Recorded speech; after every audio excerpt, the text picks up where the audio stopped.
معاك الأستاذ سهيلة من خدمة العملاء. اتفضل يا فندم، عايز استفسار؟ أيوة، ازيك يا أستاذ سهيلة، عاملة ايه؟ تمام يا فندم، الحمد لله. تعرف باسم حضرتك؟ اسمي حنكش. اتفضل يا أستاذ حنكش، استفسارك بخصوص ايه؟ والله بص يا أستاذة سهيلة، أنا كنت دلوقتي قاعد بسمع فيلم، فجأة النت فصل. مش عارف هو في حضرتك ممكن أعرف؟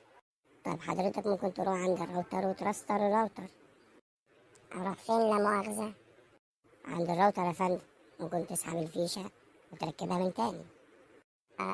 أصلا مش هينفع أروح عند الراوتر دلوقتي. ليه يا فندم؟ أصل زمانهم نايمين دلوقتي، مش هينفع أصحي الناس. تصحي مين بالظبط يا فندم؟ حضرتك تروح عند الراوتر تسحب الفيشة وتركبها تاني. أنا بقولك الناس نايمين، مش هينفع. ناس مين يا فندم؟